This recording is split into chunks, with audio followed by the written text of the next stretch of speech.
Good morning, students. This is Mr. Barr. Welcome to my house.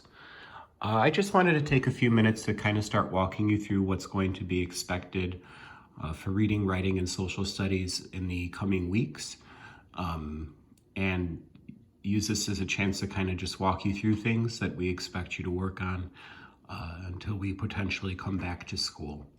So you'll get a schedule. You'll see there's some parts of it that aren't completely done yet, and we're going to work and refine. But I wanted to show you that it'll look somewhat like this. We'll make a few changes. But for reading, writing, and social studies, what we're expecting you to do, you'll be working Mondays and Wednesdays on assignments. We'll be here if you need us to explain things during our office hours or at any time through email. All right, so you'll notice if you look at Monday, April 13th, it says poster project on a fiction novel that you read. So you're gonna get a document shared with you that looks like this. It says remote learning book project. And what you're going to basically be doing is, all of you had a book that you took home with you, a fiction book that you were supposed to read and do signposts on. So you should be pretty far along in that book.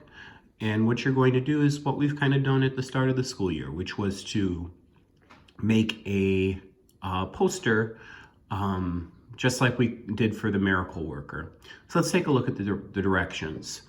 It says, you are going to make a poster that is similar to what we did earlier this year when we read The Miracle Worker.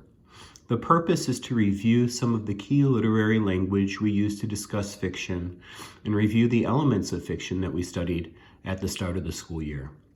All 6th grade students left Twain with a fiction book that you should have been reading and completing the signpost sheet.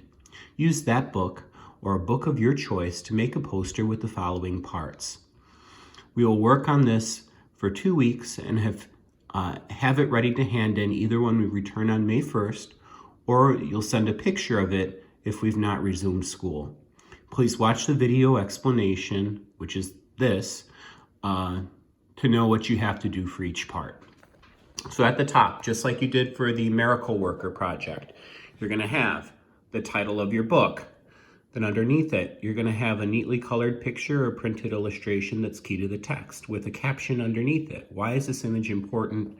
What does it show us about your book? All right, so you're gonna have to think about that.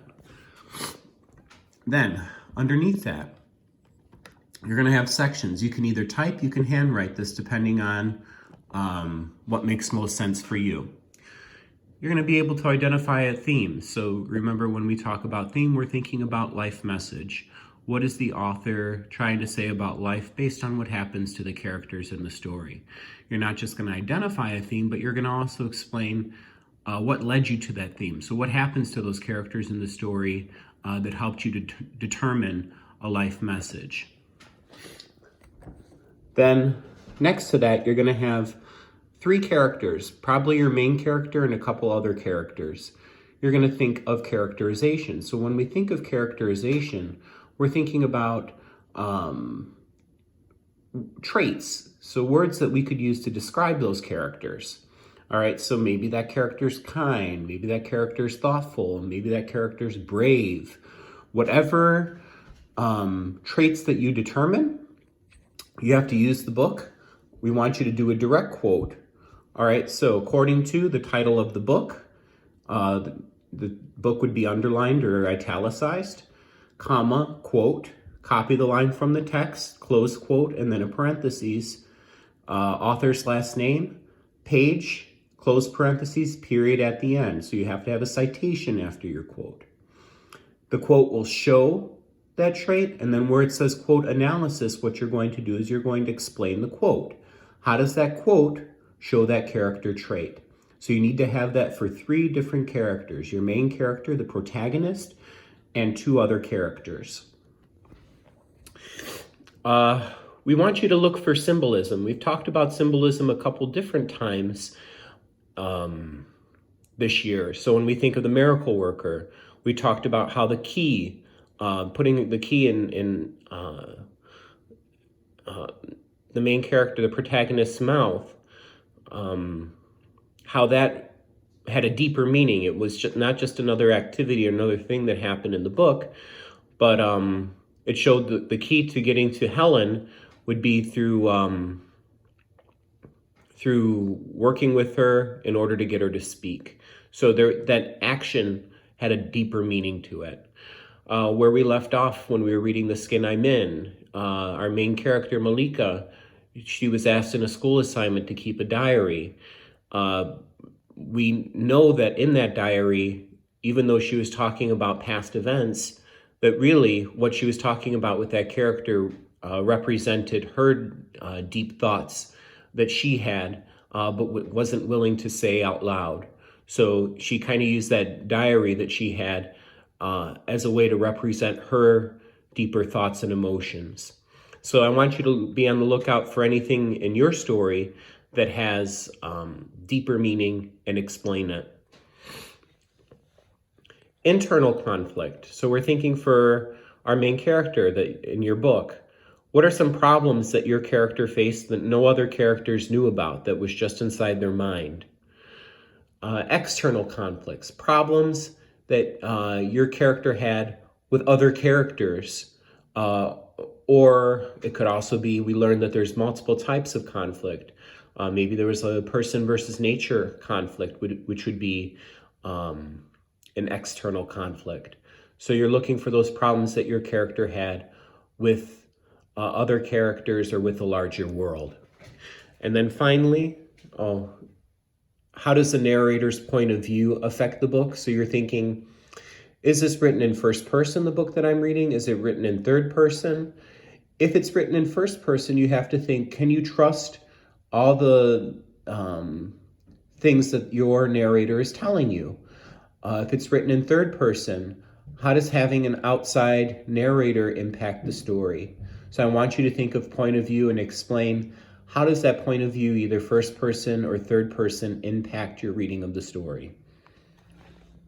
Then finally, at the bottom, we want you to recreate Freytag's pyramid. So we started the school year talking about Freytag's pyramid. It's how we look and talk about fiction.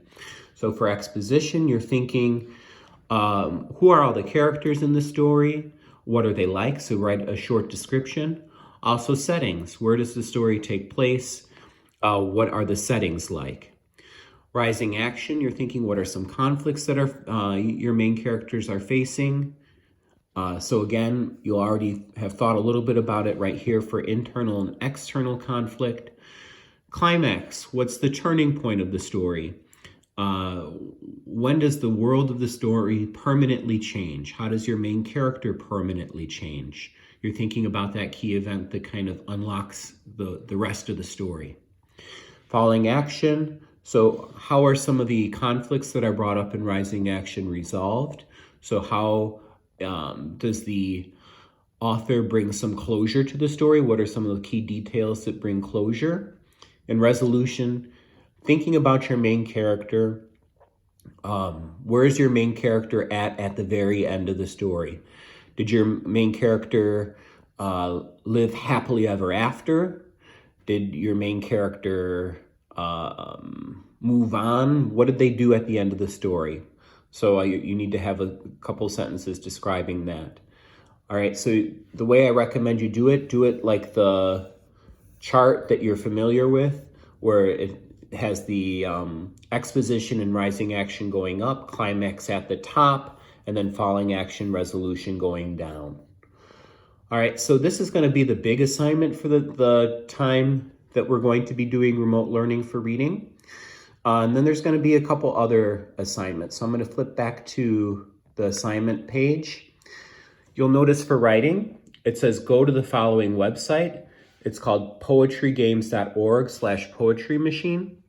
So it looks like this. Let's see. Not like that. Here we go.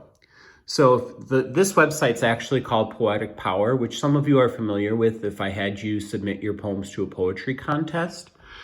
But if you scroll all the way down and you click, oh, I'm sorry.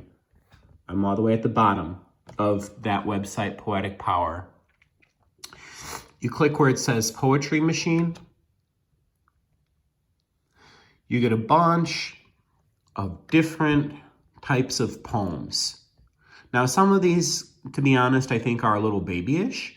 So I really want you to challenge yourself. Do something that you think is appropriate. Now, some of them that aren't, that would be really appropriate for sixth graders. Cinquain, Diamante, Pantoum. Some of those are a little more challenging. When you look at it, choose one that you think is at your level of challenge. All right? But there's a bunch to choose from. That's why we have you doing this twice. It's just another way, going back to what we were studying before all this mess happened, playing with poetry. All right, there's a bunch of different types of poetry. These are just some ways to get you thinking more about it, and you'll end up putting these poems into your poetry book. All right, so let's flip back to the schedule. For social studies, you're basically going to have two options. So if we look at social studies, it says either continue your journal tracking what is happening related to the pandemic, or common lit reading, and all those will be assigned in Google Classroom. So you have a choice here. I think it's really important, and some of you may really enjoy the idea of journaling and sharing your thoughts and observations about what's going on in the larger world, especially over the coming weeks when things become a little more critical and the impact to our life becomes more severe. So again, the whole purpose of that is to think about what it's like to generate your own primary source. You've been looking for and researching primary sources when we've been doing our DBQs and when you were working on History Fair, but you are also part of history, and the journal that you've kept will be something that, 20, 30, 40 years from now would be a primary source for when someone wanted to know what was the world like at that time. But I also understand that some of you may be done with that and you may not want to look at it, and you may not want to think about it. So it's really kind of up to you, which you prefer to do for social studies. So you could either continue your journal or all the common lit readings. So in the third quarter, what we would have been focused on, we would have finished Athens and Rome, which we kind of did before all this happened, and we would have been moving into India. So all the readings are related to India. And when we think about a new place, we think about it not just in terms of history, but also culture. So there are a lot of different stories and a couple of nonfiction pieces that we're going to assign to you. And the whole point is, based on what we read, we want you to think about, what does India's culture value? What can we learn about them through the stories that they tell? So you're going to be thinking about that as you read. I know several of you have told me that you have a hard time with the annotation tool, especially depending on the device that you're working on. So if that happens to be true, don't worry about it, just do what you can. Remember, your effort goes a long way. So if that becomes a problem, just let me know, and I totally understand it. In this situation, we're just trying to do the best that we can. All right, so basically that gives you a feel for how things are laid out for reading, writing, and social studies. You're gonna get it all at once, but don't panic. You just take every day, day by day. You're gonna see that what we expect you to do isn't going to be a huge time commitment, all right? But we want you to be working every day. We want you to be thinking every day. I do want to show you for next week, not next week, Monday, April 20th, there's the poster project like you see. Then we want you to look at some haikus. So I put the website there for haikus.